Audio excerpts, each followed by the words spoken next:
Protests have been raging across Europe against last week's signing of a new copyright treaty, which enforces intellectual property rights on the Internet. Opponents say the international ACTA document enforces censorship and is a violation of human rights. And as RT's Tom Barton reports, more demonstrations are expected over the weekend.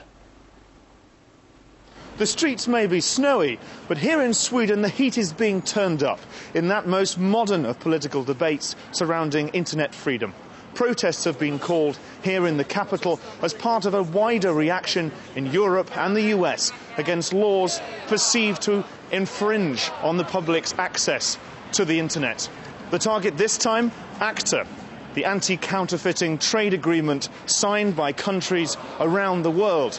The people behind the law point out that it's important to try and protect the copyright of the people who make music, who make video, and distribute it around the world. If you say, well, everything should be free, well, perhaps no one will write any books or produce music or films, etc. Or anyway, perhaps not, it wouldn't disappear, but it would be much less because it's not profitable anymore.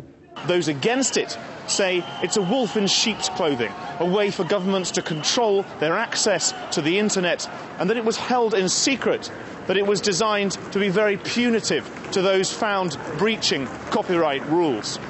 The next generation has grown up with the ability to say anything to anybody else on the planet, to let ideas battle it out for themselves, to have a freedom of speech never before imagined. We don't need to ask anybody's permission to present new ideas, and all of a sudden corporations want to take that away because it inconveniences them. And millions of young people are rising up in anger. The formation of pirate parties, not just here in Sweden, but elsewhere in Europe, is evidence of how high the status of those internet freedom campaigners has risen. And there's politics not just in the European Parliament, but also on the streets. Internet freedom campaigners are urging people to put their views across before the European Parliament votes on this in June, to try and stop the legislation before it's made. But whether it's done in parliaments and in political boardrooms or on the street, few expect this to be a